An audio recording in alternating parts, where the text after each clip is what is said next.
If you like this video, why not subscribe? Hey everybody, welcome to the first episode of the weekly recap. Actually, this is not really the first episode per se. I've been doing the weekly recap for a while, but it's been text-based form. You've probably seen it on the blog. Or formerly, if you're on the Facebook group, you may have noticed that links were being emailed to you on a regular basis, links that accumulated on Twitter and on Facebook. But Facebook has since changed their ways and no longer allows you to email everyone in your group. So I felt that people were missing out there.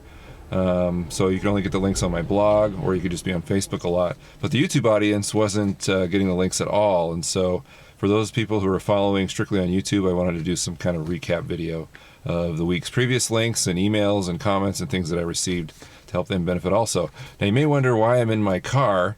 Well, the reason I'm in my car is because, I don't know if you know this or not, but a car is a perfect sound booth.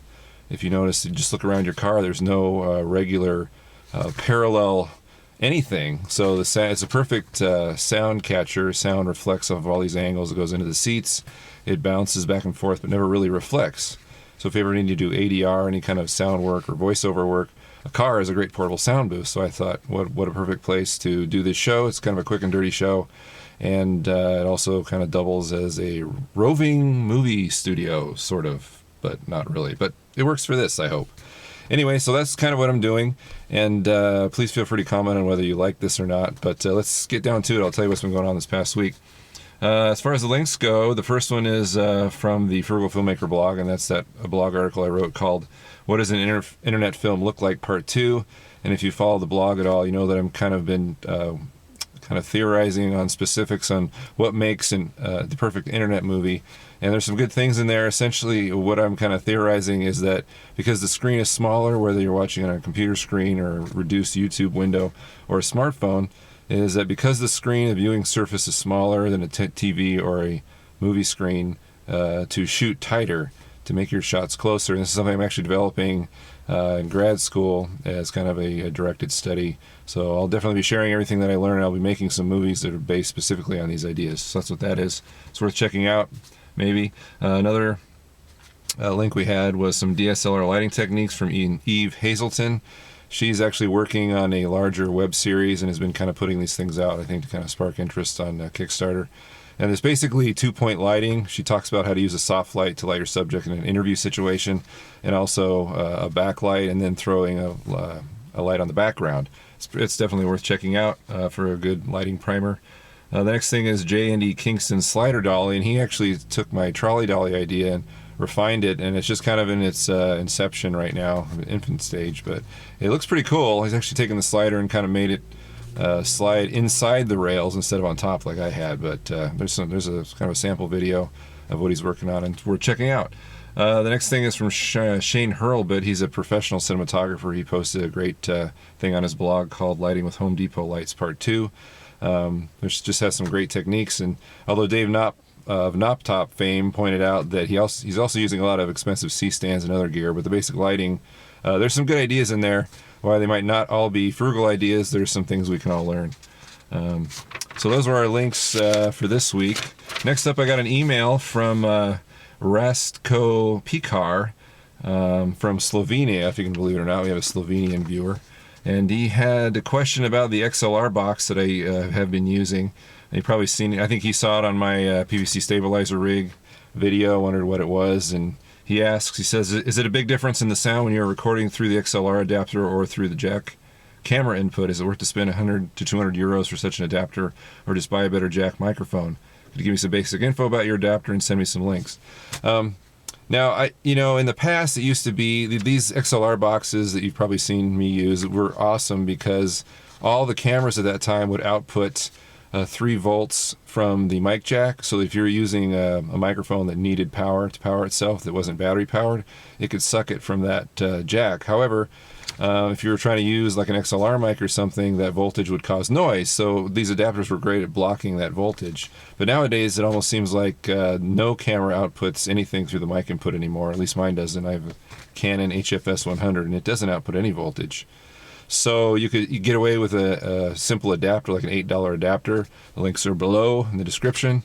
I think it was a Hosa adapter. It's an XLR to the 3.5-inch adapter, and you can plug in all your XLR mics right through there. I recommend the 1-foot version. It's the cheapest. It's like $5.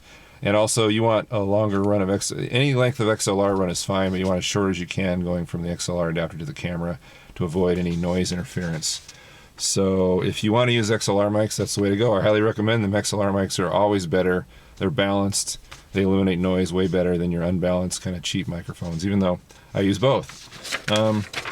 Next up, we had a comment on my video, or actually this is an email to me through YouTube. And this is from user 702SinSuper. Was asking, I was wondering, do you think it would work if you incorporated the same RC car part you used for the Steadicam on a car mount I made? He was just asking if a gimbal-based idea would work on a car mount. And I'm pretty sure it won't work. The gimbal-based thing, even on a Steadicam, is so tricky, and you have to really practice and work with it, and you're always kind of fighting it in a way or going against the way the camera wants to move. That I think on a car mount, I don't know how that would work, because you can't adjust anything on a car mount once you lock it down. However, the Frugal Filmmaker video this week will be about a car mount. You can see how I do it. So check that out. That's coming up this Wednesday to get a basic idea of what my idea is. Even though it's not exactly original, it does have a Frugal Filmmaker spin that you might appreciate. Next up is another email through YouTube. This is from Big DC. He asks, I have one question about using shotgun mic, boom, or wireless mic. How can I give the microphone a boost when the subject is a distance away? Do you know, is there a good mixer I can buy to connect to my camcorder?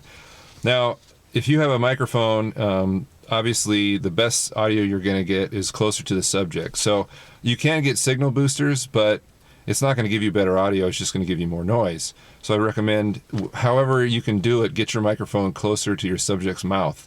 And if you're saying, well, that's impossible, you know, my subject's, 100 feet away, I can't do it. I would recommend mounting a mic on them, perhaps, or near them.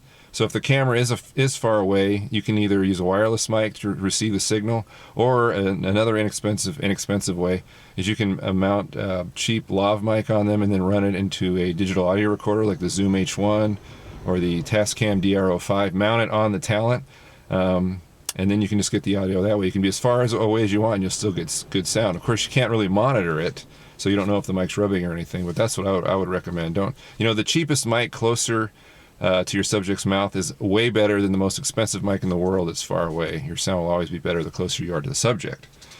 Okay, and finally, let's see, we have somebody commented on my video Temp Insanity. That was the short film that I made in school. And somebody said, you really need to give us a thorough behind the scenes, like your episode workflow video for this film or your future ones. I'm really interested to hear your experience and thoughts on shooting with the Canon 60D. Great work. Well, thank you for the compliment. I didn't really have any behind the scenes footage for that movie because we were all kind of working on the movie. But if that's something that everybody would be interested in, as far as like a secondary video, behind the scenes video on like the lighting setups and what we did and camera gear we use, whatever, please comment below and tell me if that's something you'd like to see, and if I get a lot of response to that, I'll definitely make an effort to do that. It's probably a good idea anyway. I just didn't know if people wanted that for every single short film that I make, or if I should just do annotations or what. I don't know. Just give me your input and tell me what you're interested in. So that's basically it for this week's weekly recap. This is something, again, I'm going to be doing every Monday, which will give everybody an idea who's not following on Facebook. The Facebook group, The Frugal Filmmaker on Facebook, or Twitter, which is just Frugal Filmmaker, or the blog, thefrugalfilmmaker.com. So hopefully you enjoy this. Tell me what you think, and I'll give you some regular content every Wednesday. This coming Wednesday, or every Monday, excuse me. And remember, this Wednesday is the official Frugal Filmmaker episode. We're going to be talking about the suction cup car mount for your camera. So we'll see you next Monday.